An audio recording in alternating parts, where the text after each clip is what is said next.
Arise, minions, and welcome to unMadeGaming. We are here and we are back for another episode of Atari Twilight, Age of Always. This is episode 8, and it's called Something Wicked.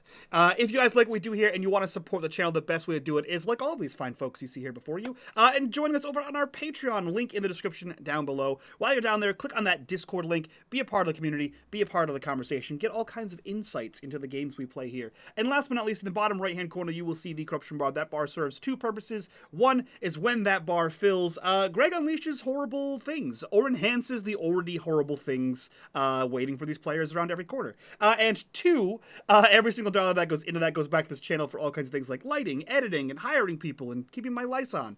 And with that, I will turn things over to our illustrious GM. Greg, take us into the 80s that never was. Thank you very much, my friend. It is so incredibly wonderful to be back with this group, at this table, and this channel to do a fantastic show in a fantastic setting. Again, bottom of my heart, I love it, love it, love it. Friends, let's go around and talk to everybody, see what everybody's up to. They'll remind us of who their characters are, who they'll be playing. We're using the Tales from the Loop Free League system. Let us know what their kit is, all that good stuff. But more importantly, where you can find them and where you can support them. Let's start with G.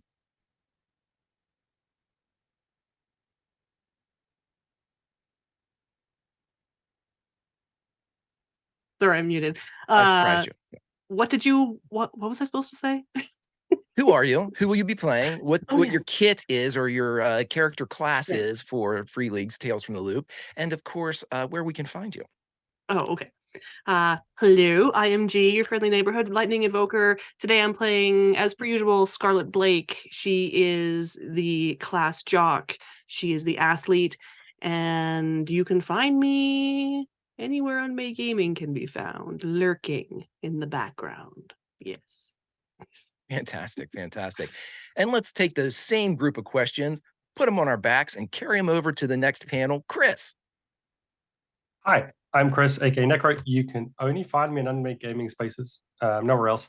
I am currently playing Ricky Lewis. Ricky is a jock, not the jock, just a regular jock. Yeah, that's Ricky. Fantastic, my friend. And finally, let's pick up all these questions, throw them over on the sack on the shoulder, and carry them down to Melissa. Melissa, same questions. Hi, y'all. I'm Melissa. I play Heather Jones, who is the group's weirdo. You can find me in the same places that you can find G and Chris. Fantastic. And I would like to also mention, because it's been a couple episodes, that we do have a fourth member of the Keystones, played by Bacon, as JD Jesse Davis is the fourth member of this crew. And hopefully, we will see his return sooner rather than later, my friends. And he's always missed. But beyond all that, my friends, before I get into my little spiel, we started this in the last couple episodes that much like my friend Trooper asks me a question whenever I'm playing at his table, I'm going to ask you all a question, but then I'm going to do my spiel so you can think about it, because unlike Trooper, I'm nice enough to give you time to respond and formulate something. So the question that I'm going to ask all of you right now is twofold. It's a question for both your character and for you. But it's a very similar question. And so I'm going to ask you, in this moment right now for your character, do you think, as your character, as Scarlet, as Ricky, as Heather, are they going home? And then, as you all, the players of all those aforementioned characters, do you think your character is going home? And do you agree with the character? Think about it. I'll be back in a second. My friends, time to return to the 80s/90s that never were. Time to return to Atari Twilight and the stories that have unfolded over many years, my friends. And I cannot tell you how happy I am to be back among the pages of these tales. So let us begin where we left. The Age of Always is growing. It lives, it breathes, and now it hungers. War has come to the Age of Always. Its beauty turned to violence, its people conscripted into a battle eternal, a conflict with no beginning and no ending, never ending in point of fact. On one side of the line, Heather, Scarlet, Ricky, and the wizard Mitch stand surrounded by the witches 3 and their faithful companions, Van Halen, the Lion, and Randall Flagg. But on the other side, an army of black-clad, mirrored-helmeted soldiers commanded by faces from their hometown, faces like George Butts and Jerry Baker, Shannon Locke, just to name but a few. And at the army's head, the 4th member of the Keystones, Jesse J.D. Davis, sits as general of the Army of the False. The armies have joined. Death stalks the field as robotic titans command the skies. The Age of Always can save these souls or savage them. That is the cost of war in this place. Sometimes life needs war. Sometimes the only way to survive is to fight, is to die. For victory comes when ideals survive and the future holds fast to the sacrifice of the past. But inside this moment of mania, this, the simplest reason, fuels the fight. Differing ideals have led to arguments. Arguments have led to lines being drawn. Wars begin with lines being drawn, and if you are not very careful, you will find yourselves on the opposite sides, staring at those you used to love, and perhaps still do. Before you stands the line, but are you on the right side?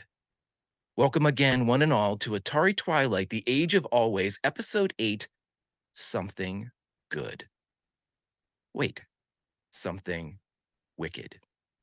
My friends, as we go around, and I asked the question before, so now I want to answer from each and every one of you, and we're going backwards. Melissa.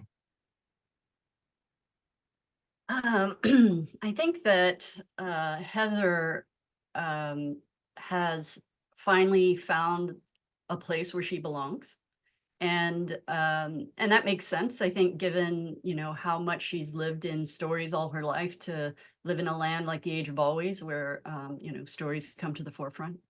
And I think that she would prefer to stay in the Age of Always, but there's one thing that would take her back to the other world, and that's her friends. And so if that's what her friends need to do, and if she would be of service to them in that way, she would absolutely follow them. What do I think? I think that Heather can find a way to belong, whether it's in Garrett or it's in the Age of Always. And I think she will find, she will become her wonderful adult self either way. And yeah, that's it. I usually don't ask a follow-up question, but I really had to because you said something that pinged for me. You said she can find a way to get along. Mm-hmm. That doesn't sound like happiness, though. It sounds like settling. Is that the way you see it, or did Well, I hear it wrong?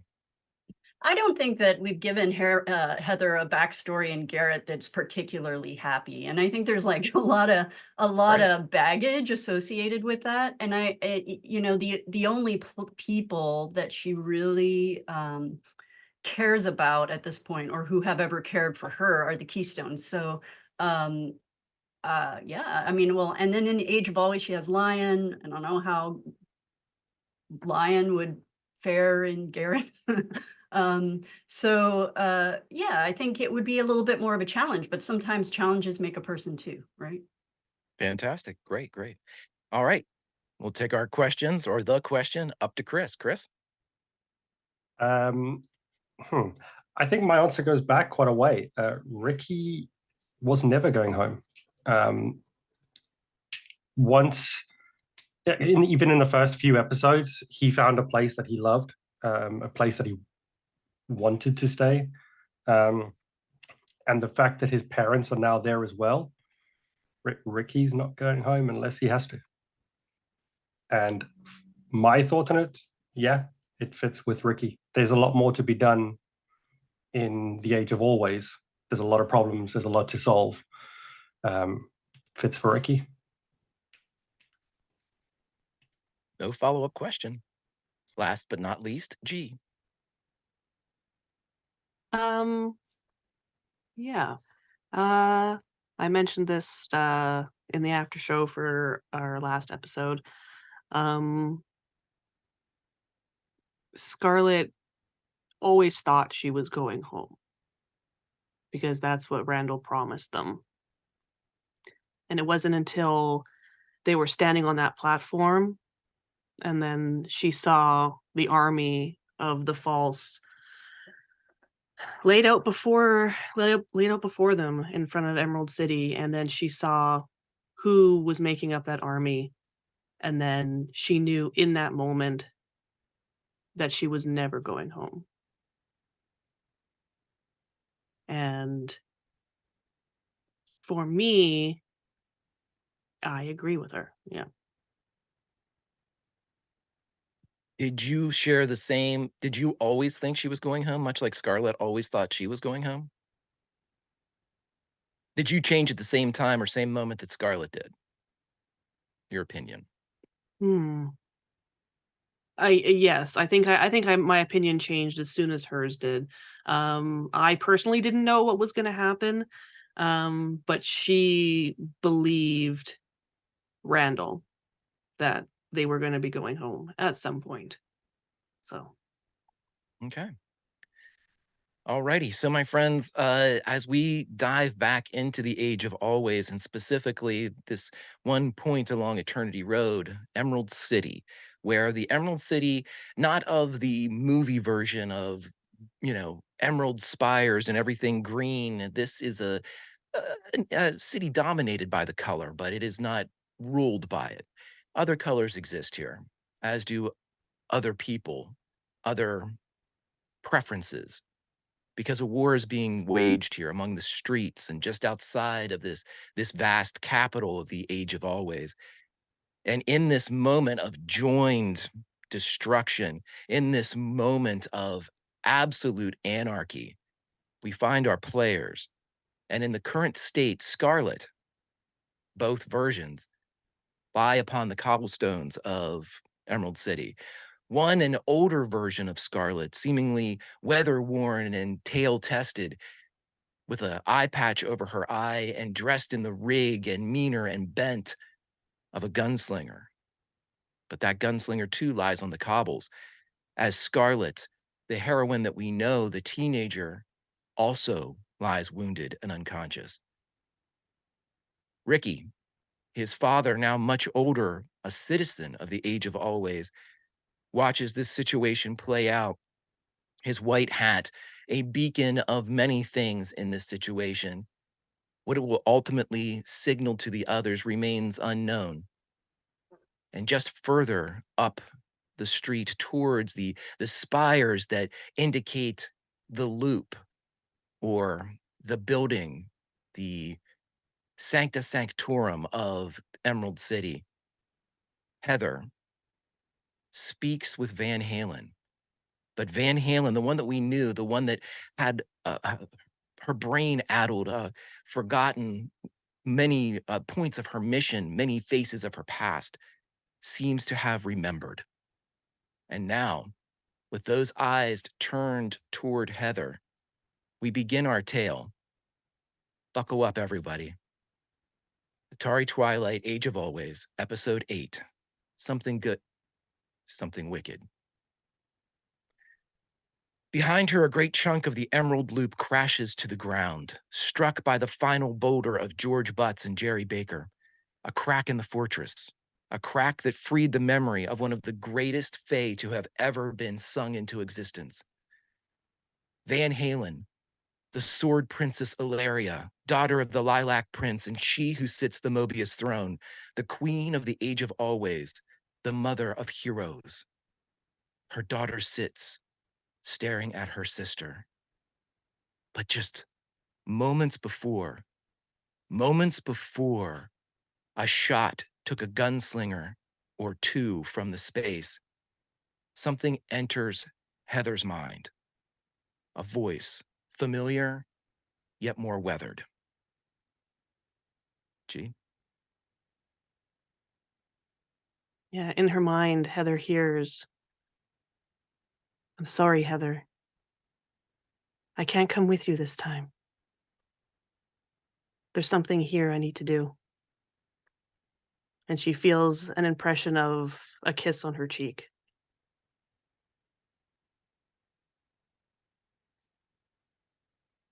So Heather heard Van Halen first and then heard Scarlet.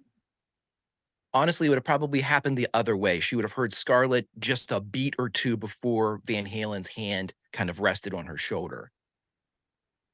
Okay, so she hears Scarlet, then a beat, then Van Halen's hand on her shoulder. Correct, yes. I think Heather's had all this energy to move forward, you know, all this motivation pushing forward. And she has been stubbornly, I think, insistent that this was the right thing to do. And I think the voice of Scarlet shatters that. And, you know, all she says, what? And then she has the hand of VH on her shoulder. And then VH says, when VH turns you around, her first comment to you, the first thing that she says, I remember all of it. I remember the face of our mother. And as she hits you with that, and again, Melissa, VH's entire countenance has changed. She seems to stand straighter. Her eyes are clear. They are unburdened by kind of an unknown worry. She knows what to worry about now, if that makes sense. These eyes are free of that indecision. They are focused on you, and they seem to be very, very determined. And when you kind of come out of this, and when she says this, and you're kind of ringing with what Scarlet has said in your excuse me, what Scarlet has said in your head, and what VH has just said to you, she reaches out, and again, with the hand kind of still on your shoulder that you pivoted around, she kind of now is holding you from the front of the shoulder. She reaches up and forcefully grabs your other shoulder. And VH is a being of far greater physical strength than what she appears. She appears as a human, but she possesses the strength perhaps tenfold of a human. And so you can feel that strength directed into your shoulders as she kind of orients your gaze directly into her own. And she says the following: this is not your fight, not a cost worth our lives. Your world needs you. The veil is down, but your world is not in phase.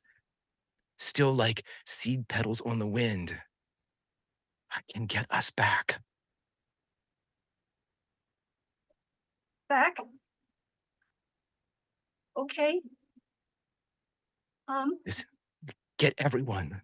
This is over. Flag was wrong. It's okay. So you want me to go get everyone? She turns now at this point, as VH breaks for the first time her gaze to you all, or to you, Heather. She looks back in the direction of the south, the southerly direction, along this same road, this main street where Ricky, you were, and your dad was. As you all are there, we have both of the Scarlets down. Flag is trying to help, but Flag, remember, is still wounded from his experiences prior to the arrival at Emerald City.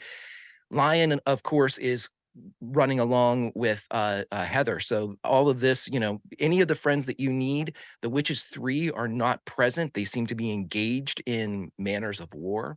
The Wizard Mitch and Wendy are somewhere up. Wendy having taken him in a fit of fury and launched into the air.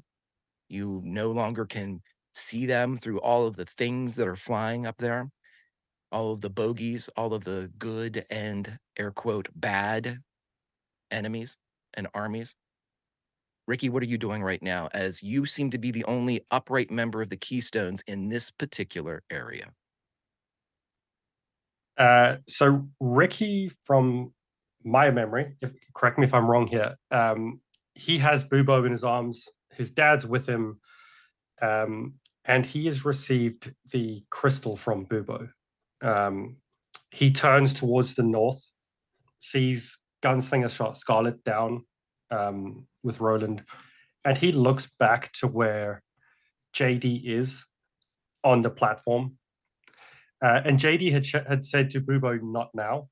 And he just turns and he puts his arms out and he shrugs to JD and says, "I hope I'm doing it right," as loud as he can. He turns and runs back towards Scarlet. Roll and investigate before you turn away. And let's see. He would wait a beat before just turning and running. Sure. Yeah. Roll me and investigate.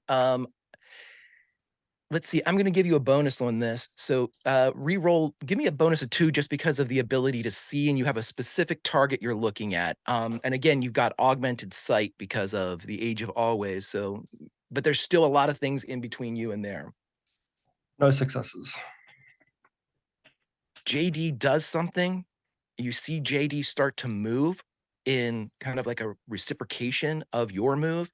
But just as he does so, a large metallic form flies by and the fog of war obscures the area before this, whatever this communication could be, is conveyed. All right. Yeah, Ricky will, like a football, tuck Bubo up against himself, and he runs towards Scarlet on the ground. You quickly get there. Scarlet, where she was hit and thrown into the wall, is still out.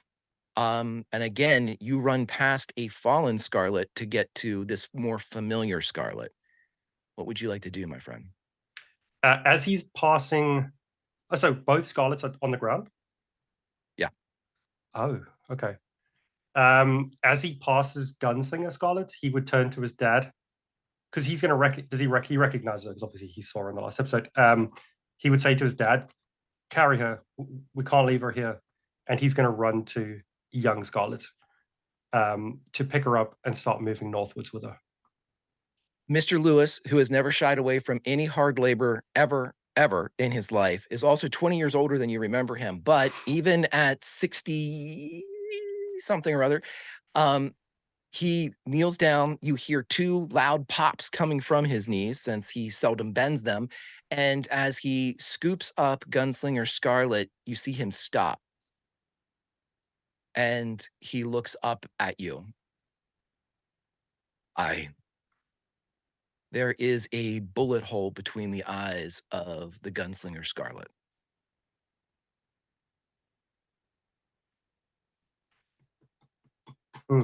That's not good, Greg. It's a really bad place to have a bullet hole, I've heard. Try CPR, mouth to mouth. Okay.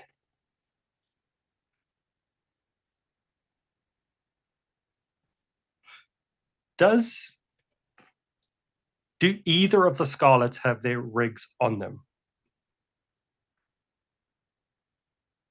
Now, correct me, this is a G, I'm going to need you to step in here.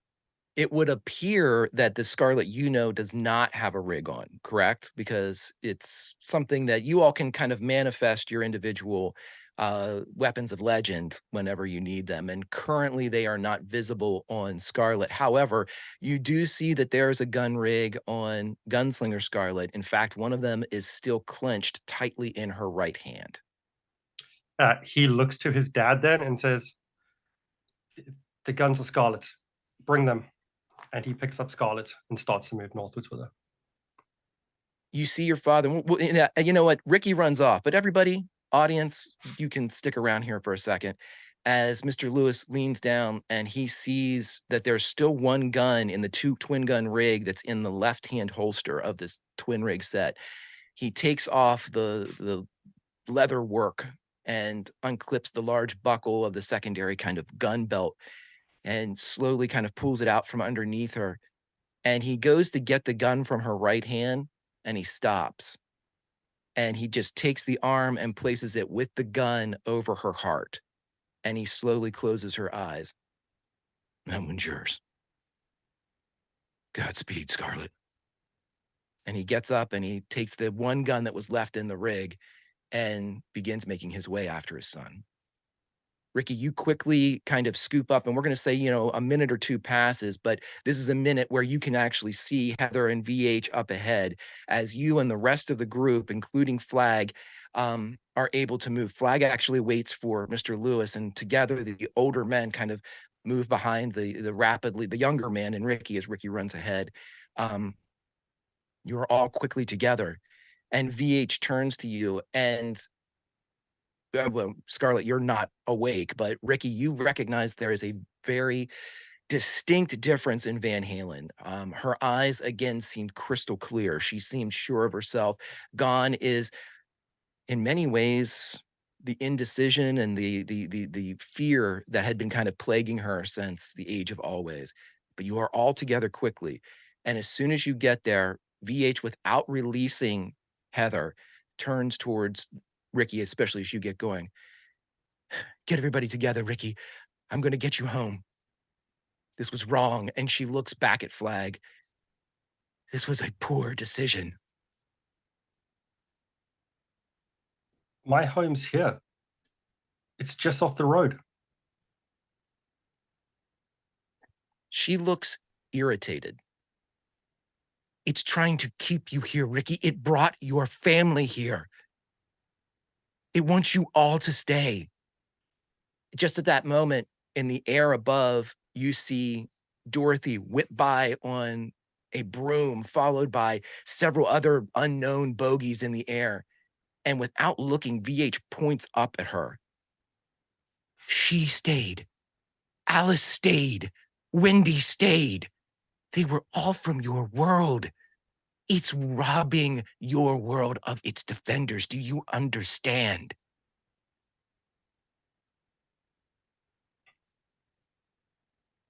But my mom's not in the city. We can fix it. We can go back. I can do what he said he was going to do. This isn't your fight. This isn't your tale. What do you want us to do back in Garrett? She looks. Be children. You children? For as long as you have left.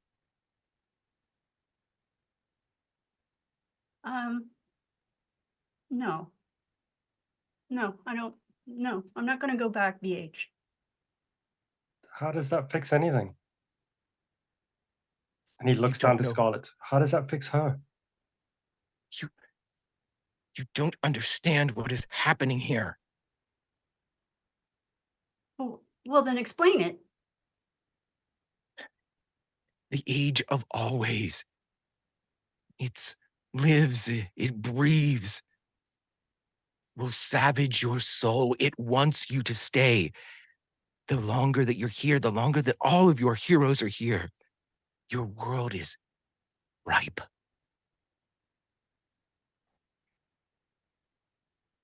The veil is gone. It's alone. I don't understand, VH. I don't know what you mean by the age of always ravaging the soul, but don't you think that it's good for the soul to make a difference? Don't you think it's good for the soul to be somebody? That's not what you're asking us to do in Garrett. You're asking us to step aside and be nothing and do nothing. I think that's way worse for the soul. She turns on you, Heather, and she roars as she was kind of looking at Ricky and directing that last comment. She turns back, and it's the angriest you've ever seen, VH, as she rages into your face. You are not. You are special, Heather. You must be kept safe. Your friends can do nothing here except die. But then we would die doing what we think is right. What you think is right? You don't know what's going on back there. Well, then tell us. No. I'm going to show you.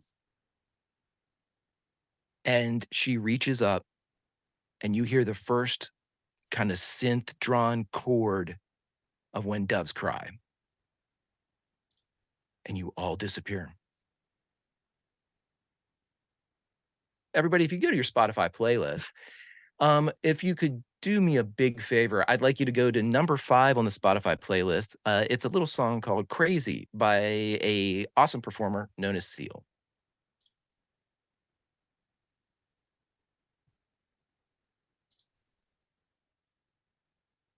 My friends, you stand outside the Tradewinds trailer park.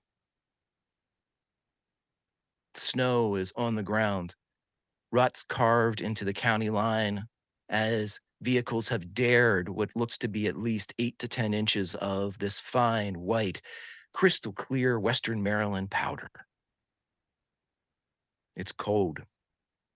Ricky, you'd probably estimate from your time on the farm and having to work in such conditions, it's probably around high teens, low 20s, but when the wind blows, it speaks of much colder and lower temperatures. You are back in Garrett. At least it looks like Garrett. But you are not cold. And your feet do not leave prints in this powder. Scarlet, you are awake. The last thing you remember being thrown from the platform. The 3 of you are here. There is no JD. There is no Mitch. No Lion. No Flag. And no Van Halen. What do you do?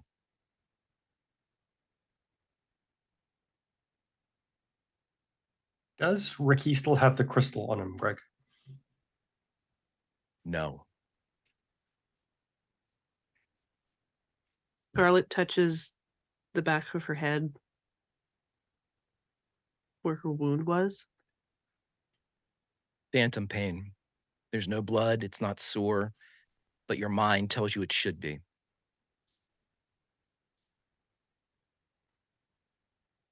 Like she just turns and looks at the 2 of them.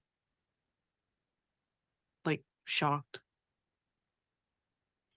Heather's a little shocked herself. She's still taken aback by everything that has happened so rapidly. But she sees Scarlet turn to her, and then she just wraps her up in a big hug. Scarlet, are you okay? Yeah. I think she hesitates, like, sorry, not hesitates. Like Heather hugs her and she doesn't hug her back at first because she's literally my face. And then she will slowly put her arms around Heather and hug her back tightly. What happened? Where are we? Heather withdraws and like looks at Ricky. There was a fight, and Van Halen turned into kind of a bitch, and then she poofed us here, and What? She looks at Ricky. Without JD. Where's everybody else? she said we had to be here, and she's, I don't know.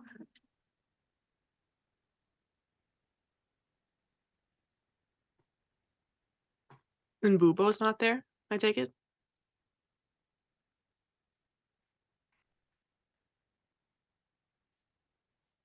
She said Greg, she how wanted to noticeable? show. Sorry, please. No, I'm go just ahead. going to say, you are just kids. There are no weapons of legend to be summoned. How evident is it, Greg, that we're not leaving footprints? Especially for Ricky, anybody would come up with this, but I always kind of default to Ricky when it comes to like the elements of nature and stuff, because Ricky's kind of folded into that world. So it just takes moments when you realize that, like, when you move or shuffle your feet, you're not disturbing the snow. It There's no looks like like you're crunch standing from the snow. right. It looks like you're standing in the snow. You're not like standing on top of it like Legolas or anything like that. But you know, you're down where you would be if you were walking through it. But How are we and dressed, while Greg? you're dressed exactly the way that you were when you went to the Age of Always. Not any alterations that you made while in the Age of Always. Thank you Ricky, very after much. being That was quiet, my next question. Go ahead, bud. Ricky being quiet for a couple seconds, looks at it and goes, "I don't think we're really here." And he steps back a few paces and points to the floor. We're making no difference to where we are. VH did say we needed to see something. I don't know if she's actually sent us back. How? How did she do that? I don't know. She's a little different now. She, like I told you, there's something different about her. She remembered, she got her memories back, and I think she's a little bit more than what we thought she was. Heather reaches up and grabs her glasses and tucks them into her pocket. Well, let's see what we need to see. Heather, when you tuck away your glasses, you realize you're having difficulty seeing.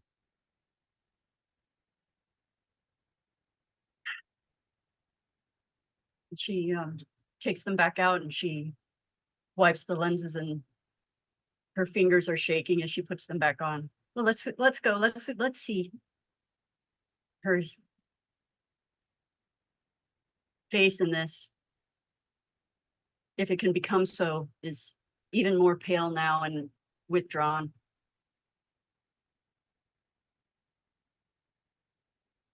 Everybody roll me and investigate as you stand along this road just outside Garrett proper, at least as you remember it.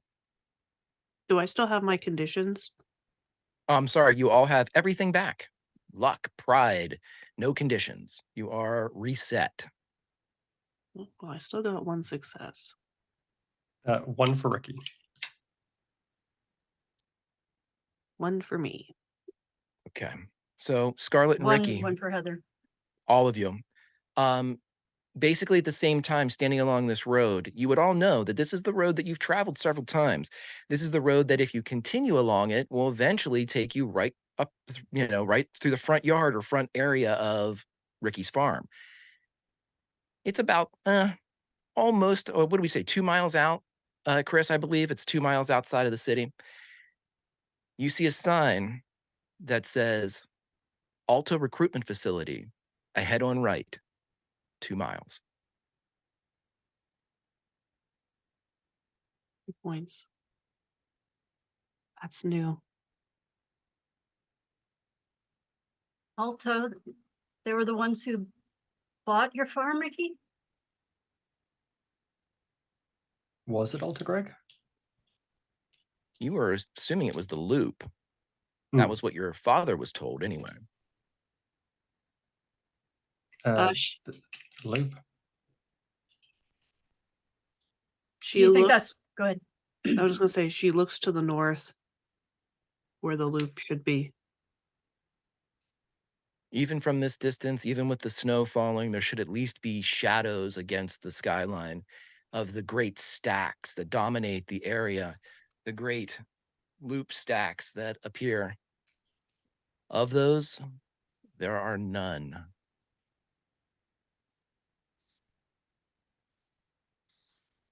Well, that's the sign for maybe. I mean, that's new, so maybe that's what we need to go see. How do we know this is our Garrett? Other than VH told us. Doesn't matter. She wants us to see something, so let's see it, and then we can go back, and then we can tell her what we're going to do. How are we gonna go back? She's going to bring us back, I'm sure. She looks at Ricky. You know how to travel the road? Can you get there?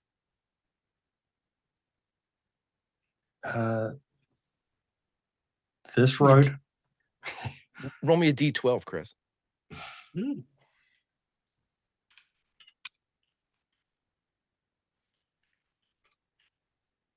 An 8, Greg.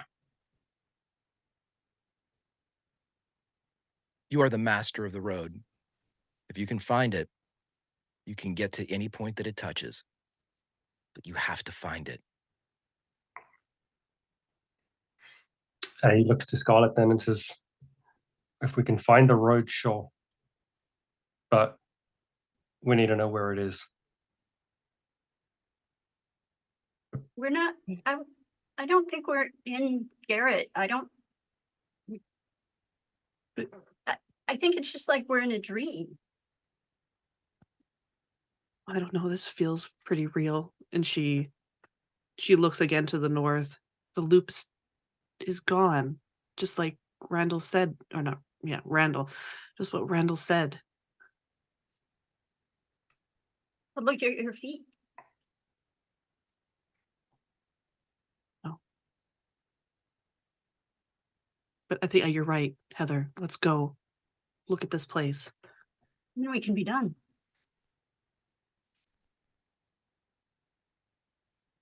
She All right. holds up her hand to Heather. Heather will take her hand. And Look they'll at walk. Ricky. All right, let's go. As the three of you turn presumably towards the direction of Garrett, you take a few pseudo steps. You're traveling the same distance. It's not like you're on, each step is 50 or anything like that. Your traveling speed is still your traveling speed. You're just not encumbered or hindered by the snow on the ground as anybody else would be. But as you take a few steps, you see as if somebody has drawn in the snow elements of it kind of blowing across and not obscuring the letters, but kind of broadening them in places. It's written in almost a calligraphy, a very pronounced, stylized handwriting. And it says, "Find the darkness, see for yourself."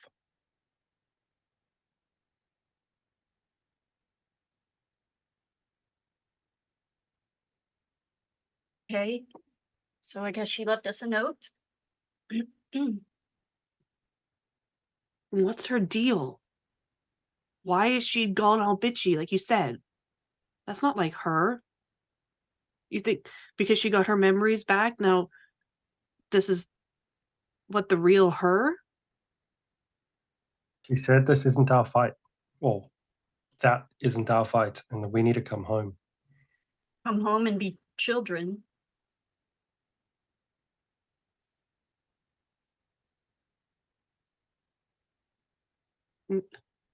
Like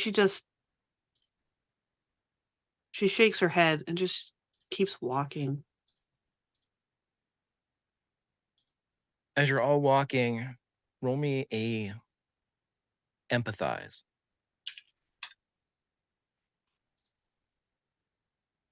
2 for Scarlet. 2 for Heather. Damn. None for Ricky. All right, well. Just right over his head. Right. Fuck you, Ricky. Scarlet and Scarlet and Heather, as you all were walking, and I'm going to do this just because I'm a prick. Scarlet, kind of thinking about that what you saw in the snow there, find the darkness, see for yourself. It kind of plays over in your mind as you're sitting there walking with each step, trying to, it's the one thing that you've seen here that seems to speak of it being directed towards you, for you. So it's a touchstone in many ways. As you think about that, you get the opposite sensation, though, of what this statement means. Find the darkness, see for yourself. And as you are looking, you get the opposite feeling. You feel good. You feel calm. And it seems to be coming from the north. Heather, as you two are thinking about this statement and thinking about, find the darkness, see for yourself, it is in that introspection that you begin to feel dread. You begin to feel a malevolence, but you don't know where it is. It seems to be all around.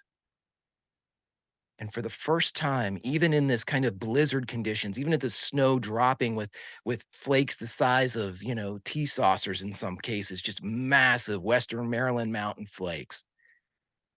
As you look around, you realize, is it evening?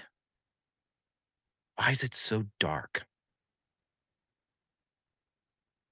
And then Garrett is upon you. What do you do, my friends, as you see the buildings that you understand, the school, the mall? You see them all there covered and blanketed in the snow. They have the same shapes, the same sizes, the same streets. But they're, finer details are covered in the snow, obviously. No cars are driving, no people walking. But is there signs of life? There's absolutely evidence of life, and you see that, chimneys are blowing smoke out of them. Way in the distance, you see kind of like a road crew in a bright yellow, like big dump truck with a plow in the front of it, way in the distance, like over to where the chat and chew would be. How Or had close are been. we? How close are we to the paperback exchange? About a 5-10 minute walk. Heather has withdrawn her hand and has her arms wrapped around herself and has pulled her hood up. There's something terrible here, guys.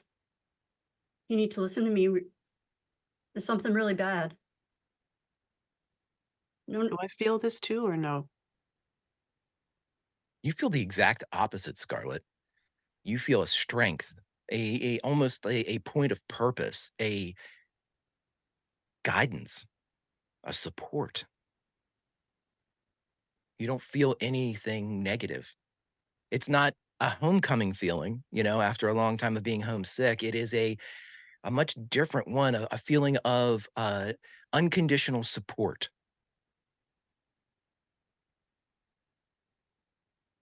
if we're supposed to look for the darkness, I think we've already found it. It's here. It's everywhere. I don't.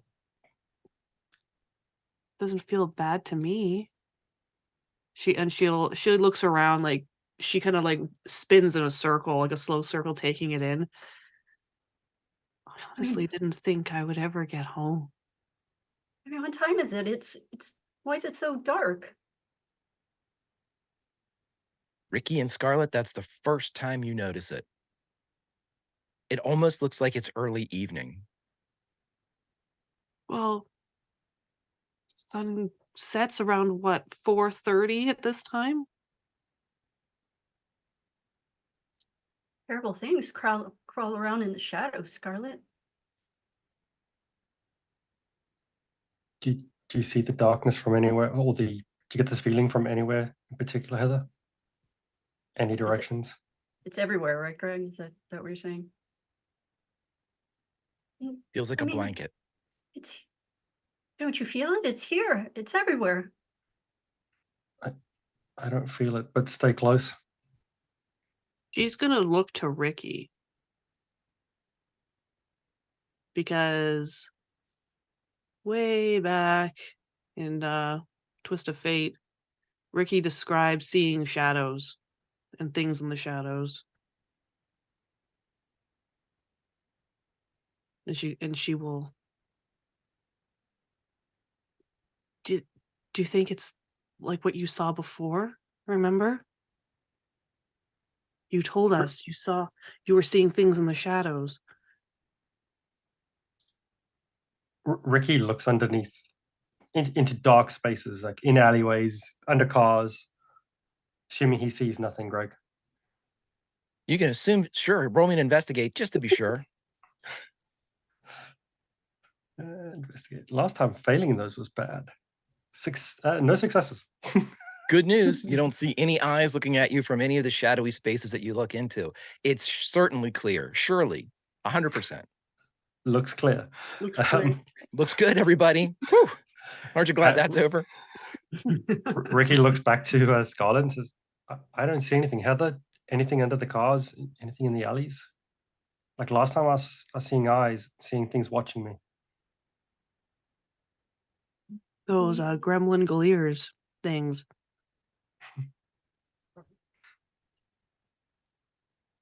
I try not to look at the dark things, Ricky. We're with you. You're not alone. Scarlet nods. Maybe you're right. Maybe it's the paperback exchange. That's where it was always the worst. With the clown and blood and I don't know. That's where Maggie is. Maybe she's there. The message from VH was to find the darkness. Heather, looks like you found it. I think we need to find it now as well. And he looks to Scarlet. so what's your darkest place?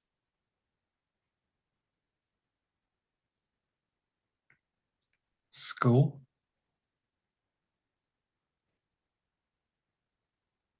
School. I guess.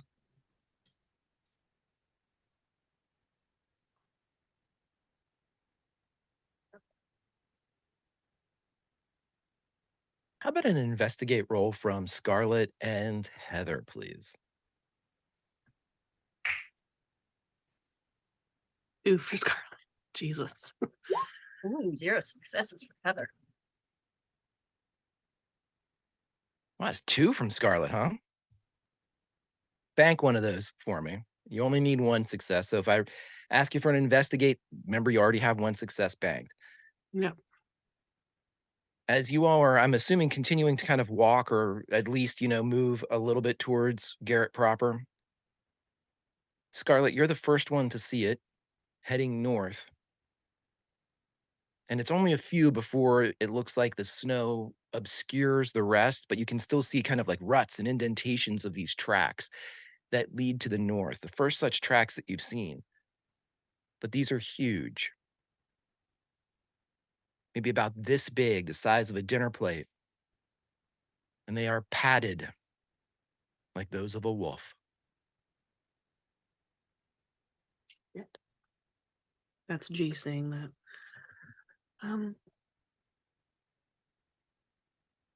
She will point them out.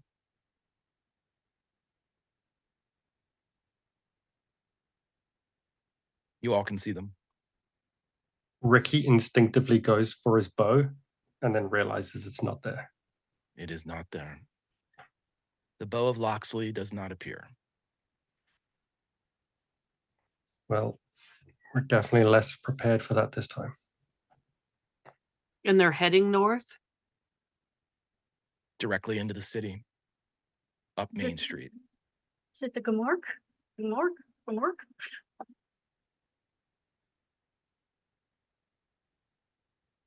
She doesn't say anything. She looks at Ricky because Ricky got the closest to it, I think, other than JD. And she just has like fear in her face. Did we kill it? Ricky shakes his head. Well, sure looked like you did. There was blood and it disappeared. It wasn't there when I went outside. We should Well, hurry. There's nothing darker than this, right? Scarlet reaches for her guns. They are not there. But for a moment, you can feel them. It's almost like your hand stops on the hilt, and then that mass disappears, and your fingers touch your palm.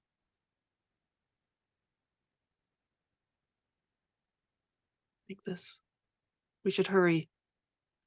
And she makes to start running. Okay. Ricky My friends, if you puts out an arm for Heather. Sorry to interrupt. If you have a Spotify playlist up, I would now say it would be a really good time to go down to lucky number 13 and play Jen Grant's version of Eye of the Tiger for me, please.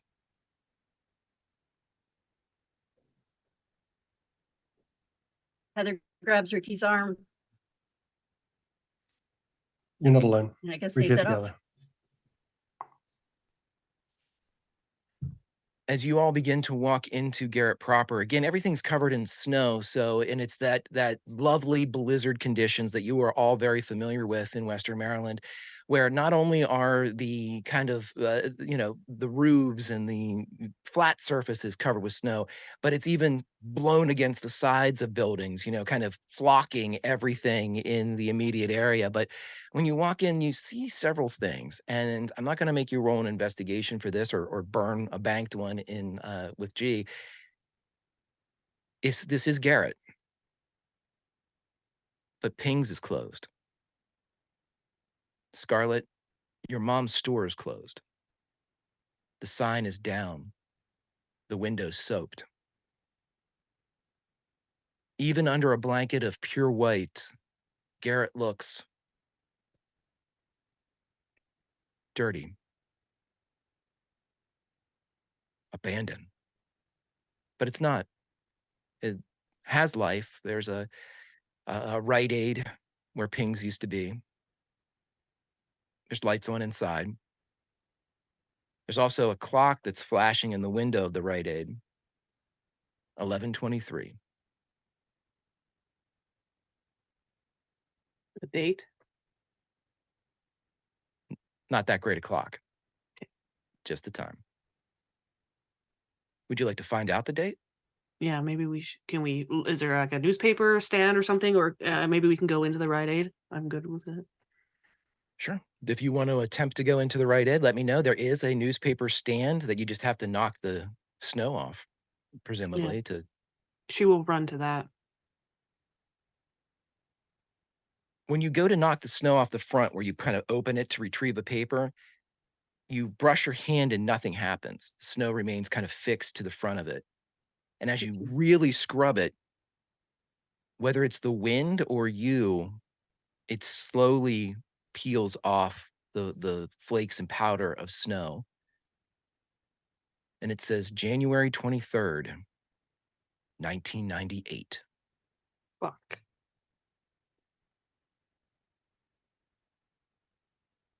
She will point it out. And like shock on her face. Oh my God. Well, we're not here. Let's just go see. Let's follow the prints. So we can go back. Right, Ricky? Yep. VH just needed us to see. So let's see. You are walking north still along Main Street. So many familiar moments. There's the high school. There's the way into the mall off to your left. And just as you kind of see the hill upon which the school sits, and then the opposite hill upon where Maplehurst Mall sits, you see the small strip mall at the base of the hill. All the stores are closed. The beauty salon, the pet store, save one. The paperback exchange. A young man is out front shoveling snow. No roll required. This man is Rob. Does he still look like the Rob that the age that we remember Rob? He is in his late 20s.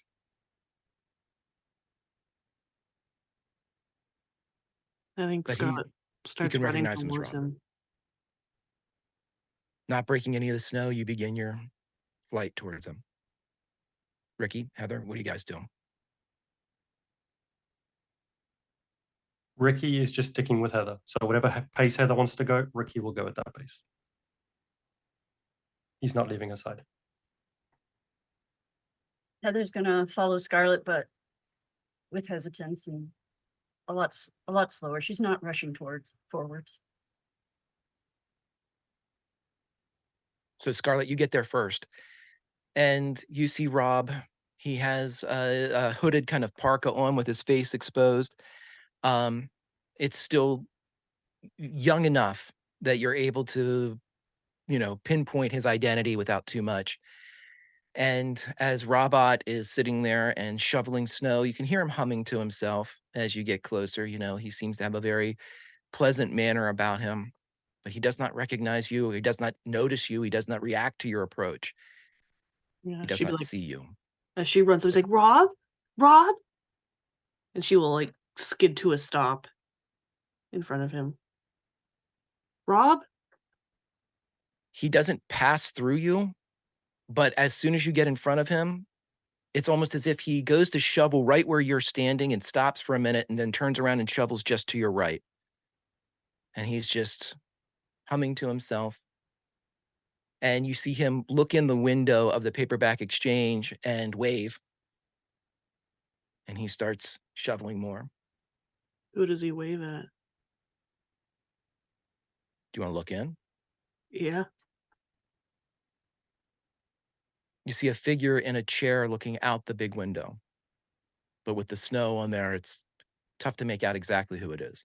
She'll go to the window and scrape it if she needs to. You see that there is a chair there, but again, when you go to scrape it, it's like it's not working. And as soon as you kind of really furiously do it, She's like, a little, stupid. just a bit of it comes off. And when you look in, you see kind of a profile of an older Maggie sitting in a chair looking out the window. It's Maggie. She'll turn towards Heather and Ricky. It's Maggie. She's in here. You all get there and hear that, but Rob does not react to you. And for a moment, you see him look around over each of his shoulders, and he pulls the shovel up like a microphone to his lips, and he taps it. Garrett? Is this thing on, Garrett? This is Rob Ott speaking from the Paperback Exchange. I'm here to report on the weather, and the weather seems to be shitty. Now, back to shoveling. And would you all like to go in? We should go in. If anybody can talk to us and tell us what's happening, it would be Miss Maggie. She's gonna go to the door and like reef the door open. Your hand passes through the handle. No. Oh, and she's trying to grab it. You can't. For a moment, it catches and does that thing where it kind of comes about 1/4 of an inch off of the frame and then closes again. But you can't get any real purchase to pull it open. If any of you try, you experience the same thing. Can you just walk through? She'll try. She'll You're try inside- shouldering it. You're inside the Paperback Exchange. Seriously? Mhm. Fuck yeah. She stumbles in. Are all of you going in? Ricky will hold outside for a beat if Heather goes ahead of him, and he's just going to look at the direction that the paw prints went, and just in any alleyways, just to see for any signs of the Gamork, and if he sees anything. Roll me an investigate. Investigate. Seems to be the theme. Let's go, Ricky. Investigation. No successes. You, of course, may re-roll. You can use your pride. You got luck in there. Whatever you'd like to do, my friend. Forgot to mention that on one of the earlier fails. Yeah, let's use luck and let's re-roll that, Greg. Hold on 1 second. Wait, I like your Oh. idea of using luck here. And again, just ignore that. Ignore that for a second, because I interrupted you and that kind of stole the Sorry. mojo. Here's what I'll do. And we can, again, I'll even give you another roll for the luck. Okay? Take that one away. That roll's gone. You can have another roll for the luck, or you can keep your luck. And I will give you a positive result of the investigation. But that gives me something in the future. That's too tempting, Greg. Of course. Let's do that. I love you. I love you, because that is the exact type of player that I am blessed to have in this game. Sure, fuck it. It sounds awful. Let's do it. It's the worst that can happen. Yeah, right. Hurt me. I love it. It's my favorite. All right. So as you turn and look, kind of following, and again, the tracks are not constant. They are, you can see them and you can see where the snow was broken, but then again, you have a very distinct kind of print, and then just barely noticeable ruts, but you can kind of follow it in the general direction now that you know what you're looking for. And you see it kind of continuing north. And again, you don't see it go any different direction. It doesn't turn to the right or the left or break off from this main kind of northerly path. And when you are looking there and just making sure nothing's looking back, checking all the shadows, looking for those eyes, now that you're kind of brought that back, that was brought back up to you as a potential thing. You don't see anything, and you're confident that the Gamork, if this is in fact the Gamork, is not watching you. And these tracks continue away from this position. But what you don't notice is, until you begin to turn, as you're looking there independent in that direction, Rob moves up beside you, unaware of your presence. And he pulls the shovel back up until the handle is by his mouth. What are you doing? And he is looking in the same direction as the tracks.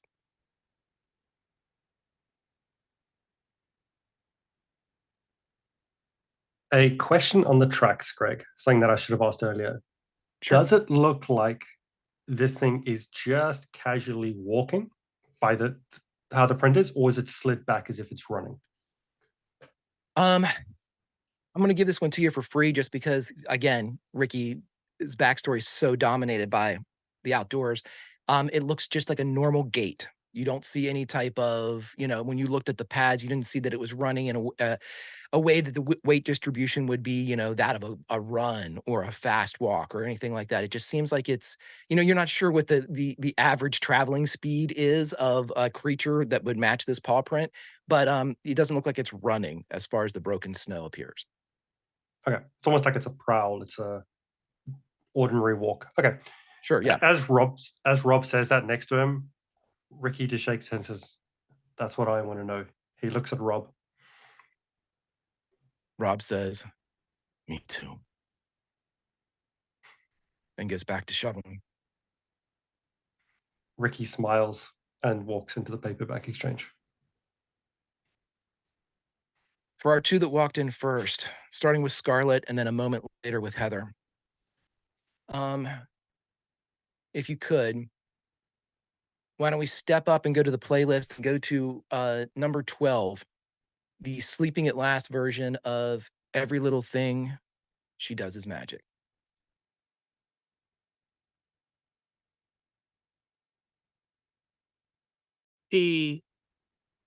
As soon as she stumbles through the wall, she looks, Maggie, and she will run to Maggie, frantic. You're able to quickly get over to her, and you see that inside the paperback exchange, where it's warm and it still smells of newsprint and comic books and old paperbacks that line the walls, and it doesn't seem, the only thing in Garrett that seems to have remained timeless, it is not worn down. It is still as vibrant as you remember it. It's still as whole as you remember it. But Maggie isn't. You see that the chair upon which she sits is wheeled.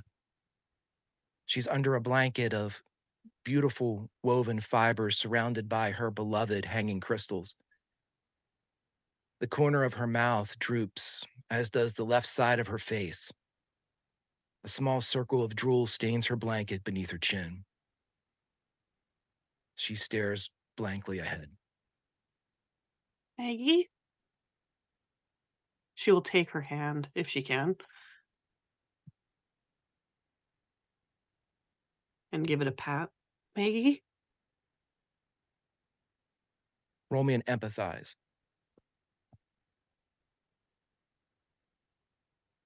Can you hear me? 1 success. When Scarlett grabs the hand of Maggie, Heather, you see just slightly the right eyebrow of Maggie lift. We're here. Sort of. Heather came through some beats after Scarlett. She had her step through with her hands over her eyes and takes a moment once she's in the room to like drop her hands. And then as she looks up and sees Scarlet with Maggie, I think she sees the eyebrow raise, but she's staying back. She's hanging back.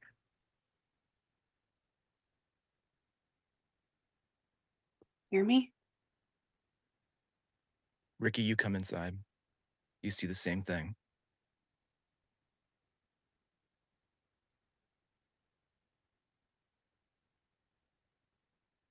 Maggie begins to breathe deeper. Keep talking to her, Scarlet. I'm sorry. A tear rolls from her left eye. I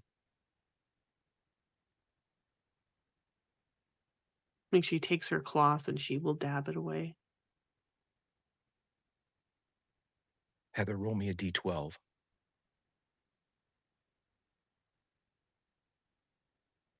This doesn't work very well for me, Greg. It will You'll this see. time.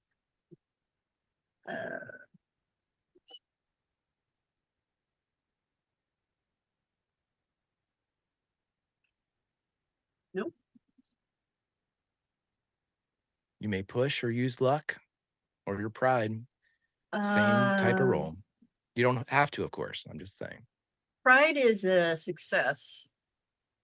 Automatic.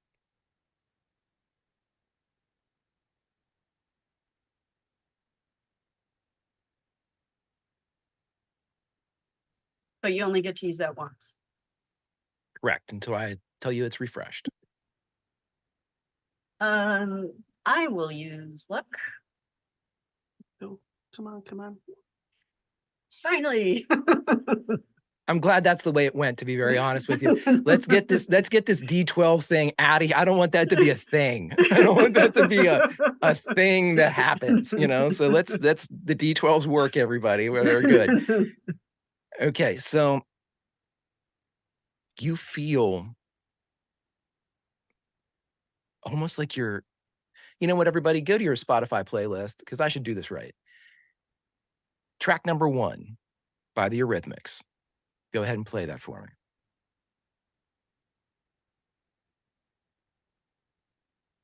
As soon as Scarlet is talking to Maggie, you feel it, Heather. Those captured raindrops of a waterfall. That cycle of life, of falling and rising in mist. That birth of magic. And it is coming from Maggie. And it is coming from you. You see her right finger, her index finger on the handle or the rest of her wheelchair creep out from beneath the colored blanket that is over her, and it points to the rows of books.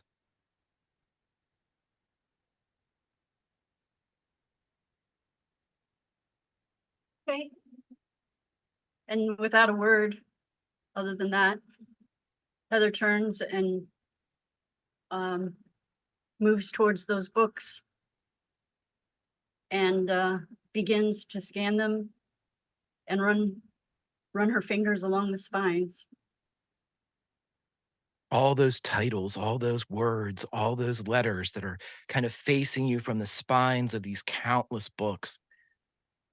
Roll me a comprehend. Now, this comprehend for you, Heather, you're going to succeed no matter what. This comprehend roll is to see how quickly you do it, because believe it or not, time is of the essence.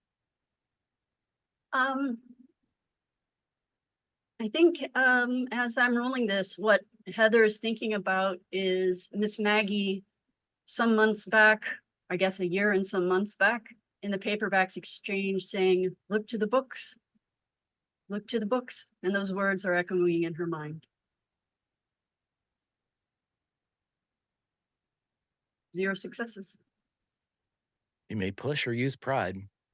Again, you may do that for time's sake. You're going to get this. This is just for how quickly you get it.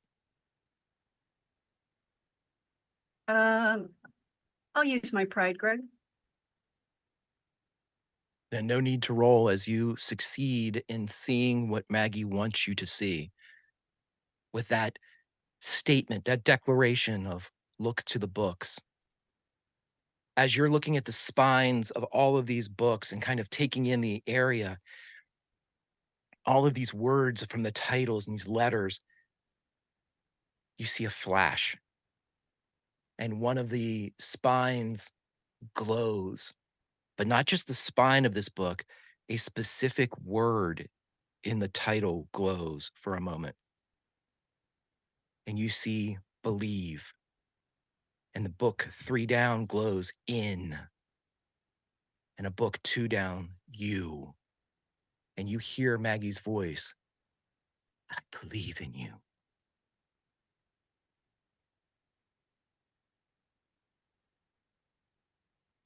Thank you. Ricky, Scarlett, you start to see it too. You start to see now that Heather's kind of used her own magic and directed it towards the books. You see these glowing words appear on all the different titles across. They're amplified and they become larger so you can read them at distance. But despite seeing these words, the three of you hear in your minds the voice of Maggie. You hear, I believe in you. You are the heroes of this tale. And again, they flash, trust your hearts. None can tell you your place in this or any world. And then she looks directly at you, Heather. The one eye, it's kind of tough to say. The one eye in the left side of her face doesn't follow you, but the right one does, and it lights on your face, Heather. It drinks you in. You are the rightful heir to the Mobius throne. Flag was wrong. He did not bring you together. You are not woven by fate either. Not luck, nor happenstance. Your lights found one another. You are your own family found. Believe your family. All 4 of you. I knew it. The right side of her face, her lips curl up in as much of a smile as she can give. Believe your family. And again, the eye looks back at Heather. Tell your mother I have kept my watch, but my body has been shattered. My magic fades. Tell her I am forever in the service of the Queen. Tell her I give all of my magic that remains to my beautiful boy.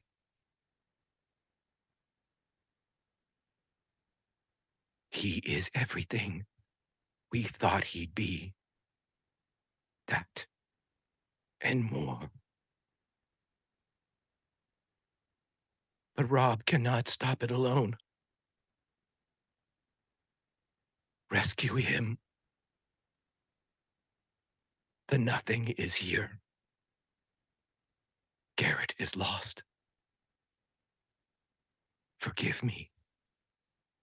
I have failed my queen. And the eye looks to each of you,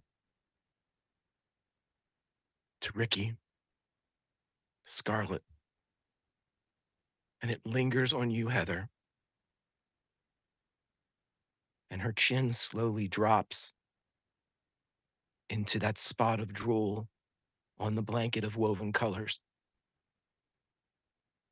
Just as a bell clinks and the front door opens, and Rob is stomping the snow off of his boots and stepping inside.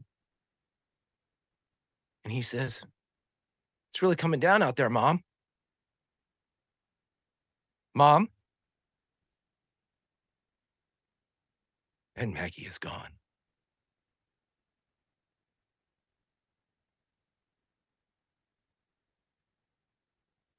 Keystones, those woven together, not by fate, not by a lot or a design, woven together by the spirits that inhabit each of you. 3 that should be 4. What do you do?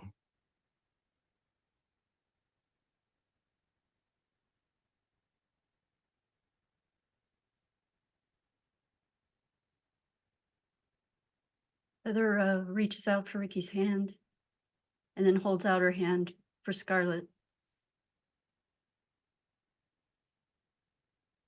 And says, you need to go kill the Gmork.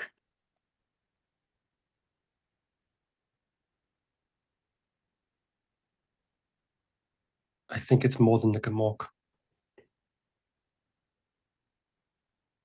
He backs up away from her and looks at Rob.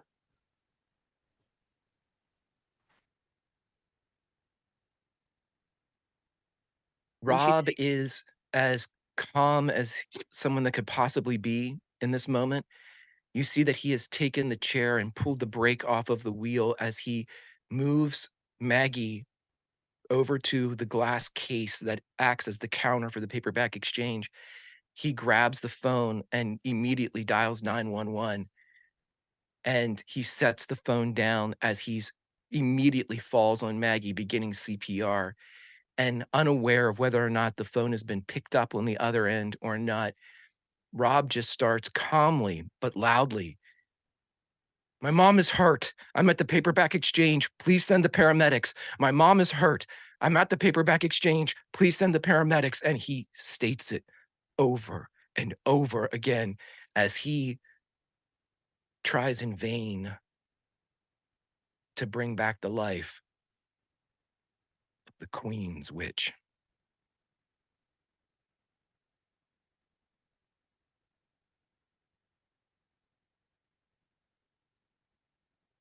I'm at the paperback exchange. Please send the paramedics. My mom is hurt. I'm at the paperback exchange. Please send the paramedics. That I refrain think Heather and continues. Ricky will have to pull her away.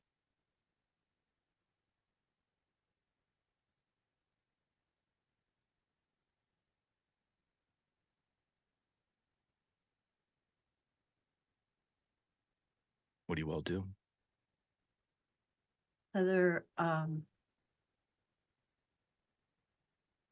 walks up to Rob and lays her hand on his shoulder.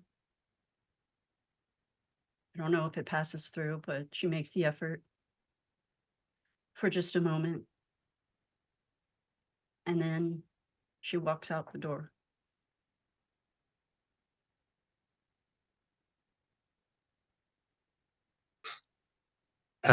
Ricky would put an arm around Scarlet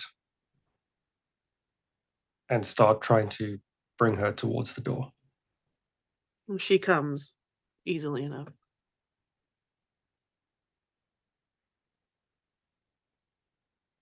As you're being pulled out, Scarlet, you're the one that gets to roll the investigation. I've been putting this on Chris's shoulders too much recently. Can I Only use that one- one bank? If you want to, absolutely. I'll use that one and I'll roll to see if I get any more. 2 in total. Fantastic. There are words coming from the open kind of handle of the phone.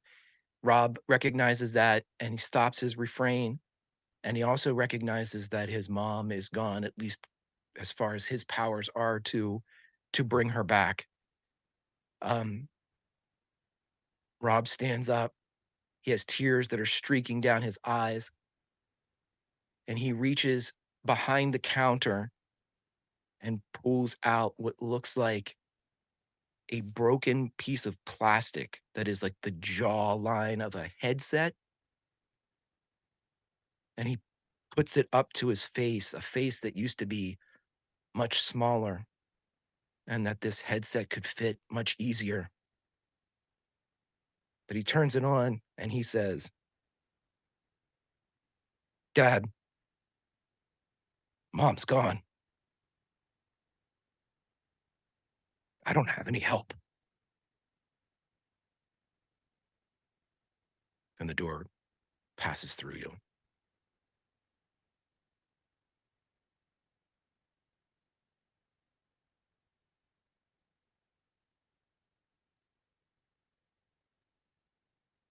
I think she wipes tears from her eyes and she looks at the two of them. We have to go. And she's gonna she will start running now. Just before you do, I don't usually like to break a moment, but I'm going to break this, and this is from me to you all as the players. Your next decision will impact Garrett in a way it's never been impacted before. For those that remain as midnight gathers, this will determine the course of what they can do. You can feel this darkness, Heather. You can feel it now, this malevolence. And though the tracks lead to the north, you feel this malevolence coming from the south. Strongly, assuredly, it's there, almost like a lighthouse with a beam of darkness instead of that of light. It's calling to you, it's signaling to you. And it's not signaling the traditional lighthouse message of danger, watch out. It's saying danger is already here. And at the same moment, Scarlet, just as you begin to take flight, just as you've run these roads so many times in training, as you begin to put your feet to purpose, you realize that sense of good, that beauty, that hope comes from the north. And Ricky, you remember the statement in the snow, presumably left by Van Halen, to find the darkness and to see for yourselves. But you have a choice. There is darkness to the south. Of that, Heather can swear. But there is light to the north. To that, Scarlet can attest. Keystones. The fate of Garrett rests with you. What do you do?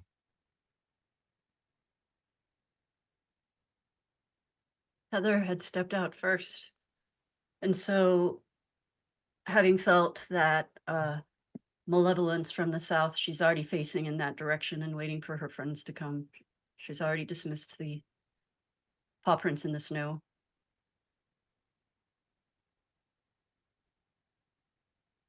And so when Scarlet comes out, she looks back behind her, and as Scarlet looks to be heading in a different direction, she says, no, it's this way. This way, Scarlet. He stops.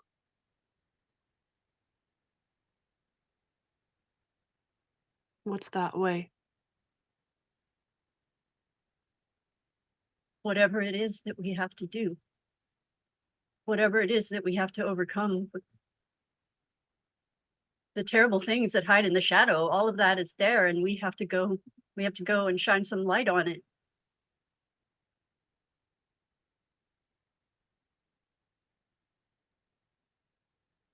He glances, she doesn't turn towards the north, but she looks.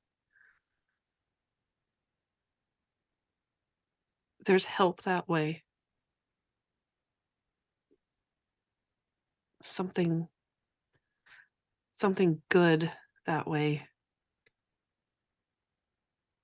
I don't know what. And then she turns and faces Heather.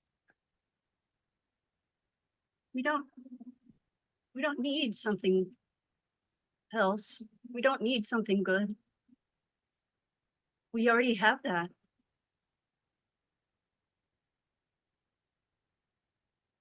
Just letting you know what I'm feeling.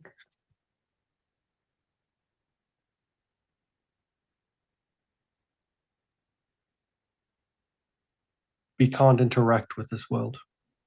Not at the moment. We're just here to observe.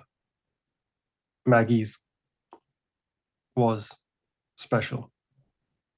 It's the only reason she was able to interact with us. She told us that we could help Rob. We'd have to help Rob. He doesn't have anyone left.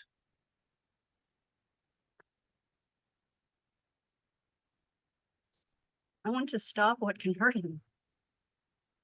We have. Then she looks at both of them. We have to see for ourselves. And she turns south.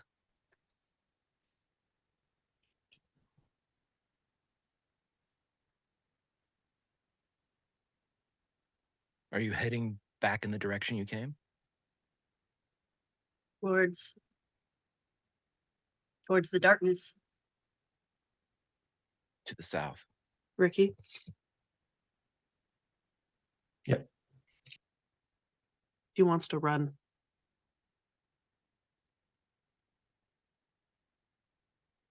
I'll run. Like she's doing like the backwards jog. Ricky? I'm not leaving Heather. Heather huffs. And then she takes off as fast as she can. Ricky will then run at like a half step behind Heather. Yeah, I think Scarlet grins ever so slightly and runs next to Heather.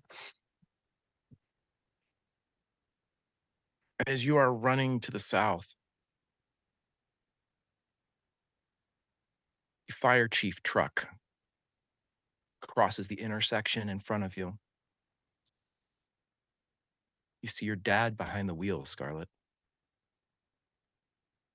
He is older. His mustache is gone. Roll me an investigate.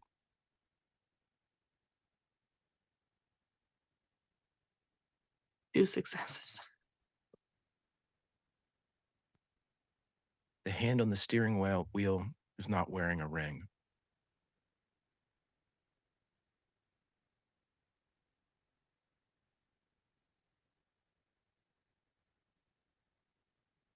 And he drives by. And her gaze follows him. And she just goes, Dad. Mom.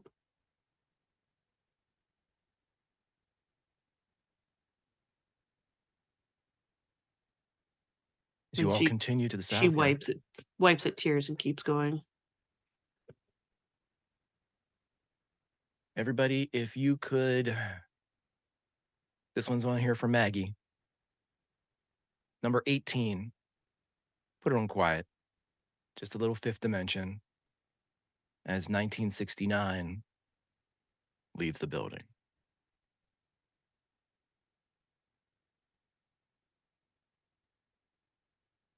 As you all are running to the south, you're heading in the direction of the evil that you can hear, that you can see, that you can taste. Now that you're all directed towards it, each of your senses is preoccupied by this malevolence, this blanket that seems to be over all of Garrett. You're not sure if that's what is making it dark, but even though it's noon-ish, it still looks as if it's an hour past sundown in the winter. Just dark, gloomy, without hope. As one of the trucks drives by, one of the state roads trucks drives by, the driver has the window down and he's smoking because, who wants to enjoy pristine mountain air when you can fill your lungs with nicotine? I asked that as a true statement. So as you go by, you hear the radio And just as the fifth dimension kind of closes down, I am Drexel Rod, and you're listening to WGWD Outlaw 106.3, Mountain Maryland's home for all the rock that's fit to spin. And now, a little one from the beginning of this decade, back when we all had long hair and bad attitudes and questionable fashion sense. Go to track number 17, friends, and cue up a little Nirvana. Smells like Teen Spirit.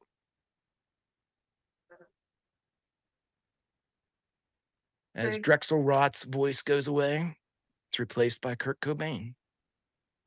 Melissa? I think Heather's going to stop her jog with the expectation that her friends stop. And when they do, she's going to say,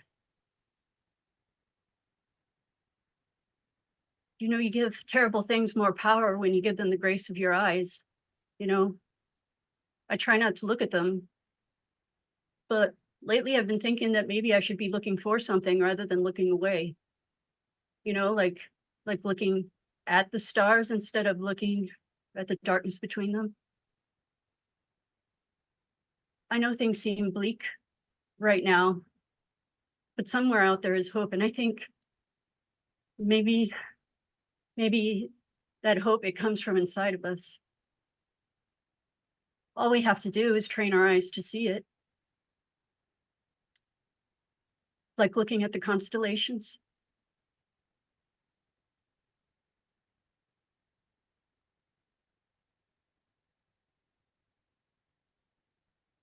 Whatever we face, I think, like I said, Scarlet, I think the goodness is inside of us.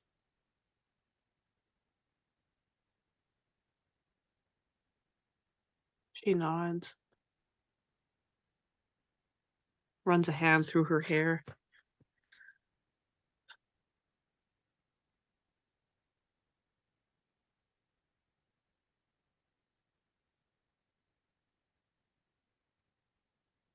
Well, Maggie saw something in us from the beginning.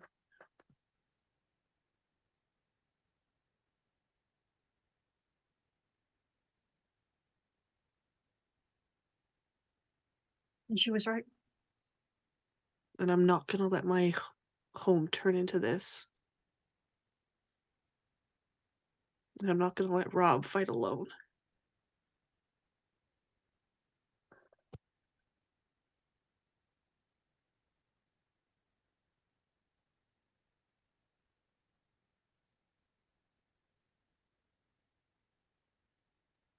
Right. And she'll look at Heather again. Do you know when we'll... I don't feel what you feel. Are you gonna know when we're there? Does the darkness seem to have gotten any closer? Oh, it's getting stronger. Do I It's feel weird. it? You're all Okay. starting to feel it now. But for Ricky and for Scarlet, it's more of an unease. It's more of an undefined unease, because it's not something that you can say, oh, I'm scared of this or I'm worried about that. It's just like a generalized anxiety. But it's getting stronger. It's that pit of homesickness in your stomach that seems to increase the time you're away from home and the feeling therein by days. With each step that you take, it gets more profound, more pronounced, more edged. And But she puts her hand on her stomach and just walks in a circle. Heather, for you, the darkness is almost enveloping. You know, it's like being under a weighted blanket. It's so palpable. You think that if given any more substance, you could actually physically grab it. It feels like you're parting through something as you walk now to the south. It's not hindering your movement. It's just presenting a pressure.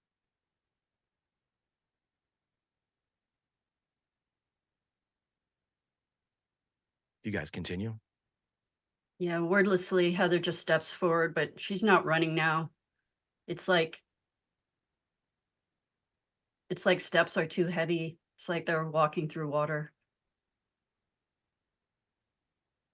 Yeah, Scarlet will walk just like slightly ahead, and she's walking with like just her hand on her stomach, and she's like feeling that anxiety just building like a rock in her chest.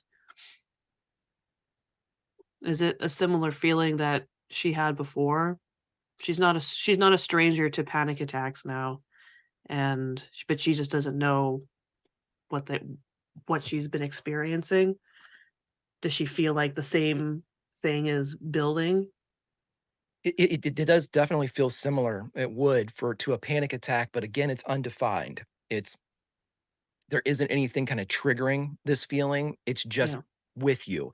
And so that very kind of association makes it feel a little alien. You know what I mean? So it's not like, yes, you feel the same ways, you have the same feelings, but you're aware also of the fact that it's not coming from inside you. It's something that's being placed upon you. So there's less of a kind of a guilt or responsibility of its creation, if that makes any sense. Yeah. It didn't, it's something that you're being given, not something that you've wrought.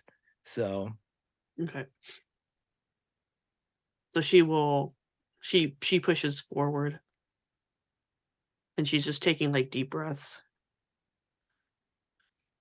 you are all able to make it basically out of town.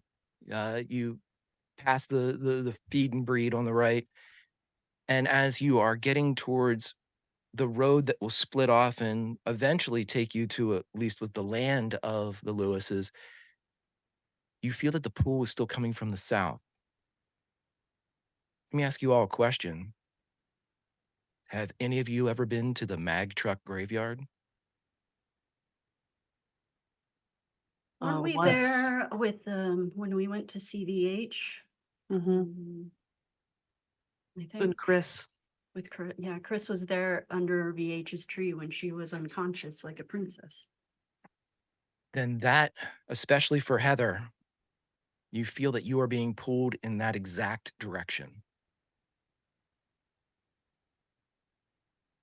We need to go to her tree. Do you remember where her tree was? I guess it was in the mall. No, the tree where the tree was the first time. In the junkyard with the mag trucks. Yeah. Let's go. And she's still walking, but she's walking a little faster. Ricky's walking either alongside or like say half a step behind Heather. And he's walking, like when you walk through like a really dodgy area late at night and you're constantly just peering over your shoulder, making sure nothing's following. With that unease, he's just keeping an eye out. Head on a swivel. Ricky, roll me an investigate for a change. And I want you to roll me with a bonus of 2, if you would. Bonus of 2. Let's go. No successes. You may push. You may, if you have it, luck. If you want to use pride, if you have it. Of course, you can still do that have thing. that luck. Let's use that. Let's go. 2 successes. There we go. Ricky, as you turn around and look, you realize that there's nothing wrong, nothing following you, nothing hiding in the shadows. And it takes you a minute. You don't hear any birds, which is fairly common in a snowstorm. You wouldn't hear any birds, but you don't hear any squirrels. No wildlife to speak of.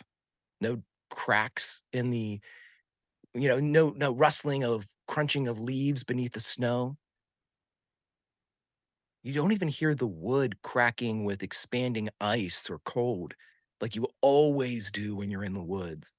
A distant crack or a shift or a split. You don't hear the wind. You don't hear anything. Not even the snow falling. It's utter silence. Except for one thing.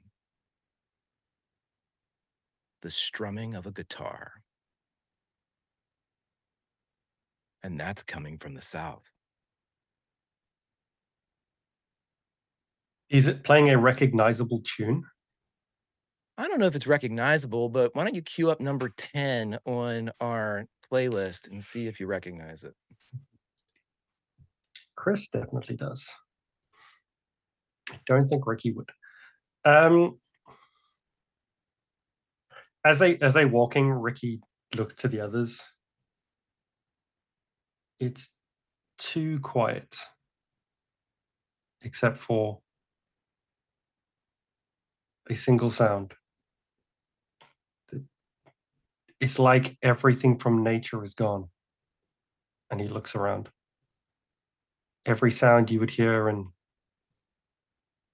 the natural world is just gone. Like the life has been drained from here. Yes, it is. Heather's head is down, her hood still up, her arms wrapped around herself. Feels like, she looks like all of the weight is on her shoulders. We need to go and see. Roll me a d12, Heather.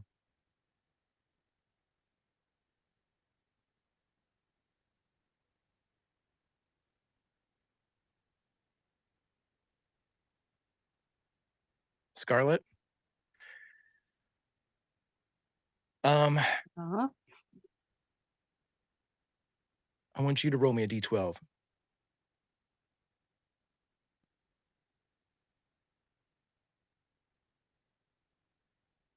Yep.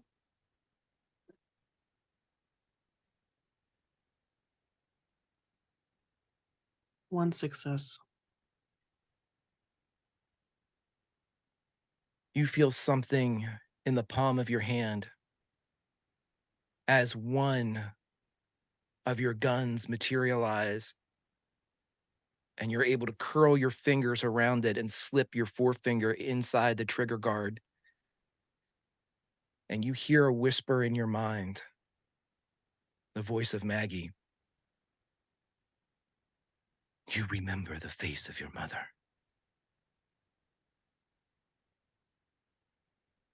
And the only sound that dominates the scene, I'm going to take control of you for just a second, as the hammer cocks back.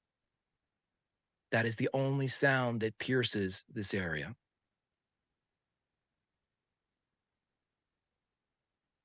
Heather, you can feel the magic to the south. And it is bad. It is powerful. And you have no doubt that it is killing Garrett. And you have no doubt it's the one that murdered Maggie. Do you all keep going? And how do you go? In what order? Side by side, being led. And if you're being led, who's the leader? Who follows? How do 3 of the 4 Keystones meet their fate? Well, I imagine, and obviously we all need to be in on this. I imagine that we all walk side by side with intent, with purposeful steps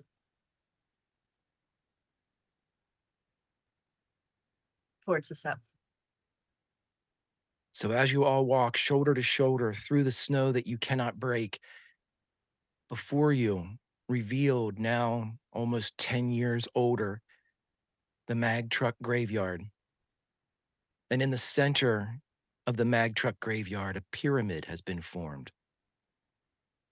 All of these vehicles stacked perfectly, crisscrossed with a huge base of maybe 8 of these vehicles, the next base 6 and 4, 2 and 1. And the one at the top is a brilliant green, almost like a bush, if a bush looked nothing like a bush. And on top of that, a figure sits playing a guitar. The figure is inky black, featureless. There are licks of this black flame that seem to be creeping all over its body. But the guitar it holds is wonderful, a polished wood, lustrous, perfectly tuned. And as you all walk into what once was a beautiful glade before all of these broken vehicles became a part of it, as you all walk in, the head lifts up and the song quiets but does not stop. The head turns as these black flames lick off, again, featureless, nothing revealing anything of description. But the voice reaches your ears as if it was spoken directly into them. And you hear, "By the strings I do strum, something good this way comes." And my friends, that's where we end this session.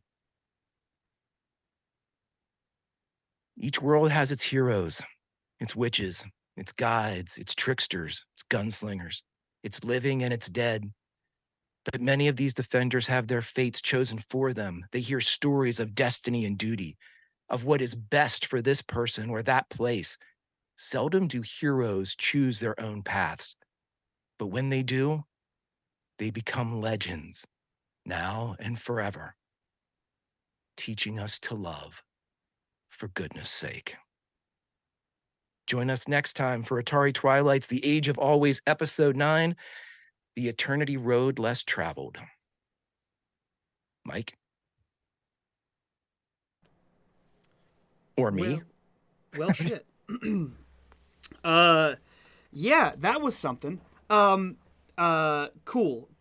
Let's give the players a minute before we do our introductions, and I'll do some plugs here. Friends, if you like what we do here and you want to support us doing it, the best way to do that is over on Patreon. If you like this episode, and you have friends that would like this episode and all of the other 50-odd plus episodes we've done of this show in its 5 vast seasons, check us out over on the YouTube channels. Leave us some comments on what you think, especially who this man in black is. And if they don't like YouTube, check us out over on our podcast. The podcast is now almost caught up to this show. I think we just published episode 5. So we will be posting these out ASAP. And I will remind you, we do have at least one more season with Atari Midnight, which is fast approaching. So if you like it, stay tuned. And with that, let's go around to what looks to be our most composed player of the moment. Melissa, who are you? Where can we find you on the internet? And what are you up to? Man, I think I'm fooling y'all pretty well. Okay, I'm Melissa. I'm Melissa Meyer. I'm playing Heather Jones. Where can you find me? My fan art for Atari Twilight can be found on gamesandstories.com. Otherwise, you can find me wherever the rest of these people are, because I'm big fans of theirs. Hell yeah. Especially over here for our Mundus Novus campaign, which will yes, be, that's right. Coming back in March, I believe. I think we don't have one this month. I don't remember. No, we don't have it scheduled, but we will. Great. We'll have one coming up soon. From there, we'll go over to G. G, who are you? Where can we find you on the internet? And what are you up to? Hello, I am G, the friendly neighborhood lightning invoker. Yeah, you'll find me in all things unMadeGaming for modding during the week. You'll find me with Chris in a couple hours for the next episode of The Rise. You'll find all 3 of us next weekend for the Patreon one-shots. And in the Discord all the time. Hell yeah. Jumping right over to Chris, who are you? Where can we find you on the internet? And what are you up to? I'm Chris, aka Necro. You can find me in the Discord, no other social medias. Also with G in the Rise, Patreon one-shots. And next time we schedule this amazing show with illustrious Greg. And that brings us to the true villain of Atari Twilight. Greg, who are you? Where can we find you on the internet? And what are you up to? Hi, everybody. I am blessed to be the GM of Atari Twilight, the Keystones plus JD, the Autobots with our leader Mike. The greatest table I've ever taken to and been blessed, like I said, to be able to contribute a part to. I love this tale more than anything. It is everything that's great with the 80s pop culture and fantastic players all rolled into one. I am a happy camper when it comes to jumping back into this world. If you like more of my stupid face, I'm over on YouTube as Warp Reactor. I react to a bunch of science fiction stuff over there. So if you want to hang out, please do so. We have some fun over there. But friends, stay close. Make sure you are a member of the Discord of Unmade Gaming, and you will be alerted the very next time that we get ready to go live with Atari Twilight of any of the varieties. So please make sure that you're here, because we want you here. We need you here. The story is incomplete without you here. So my friends, until we meet again. Hell yeah. Everyone, go check out all these YouTube channels, do all that fun stuff, follow all the socials, and we will see you guys next time. From all of us to you, bye-bye. Bye.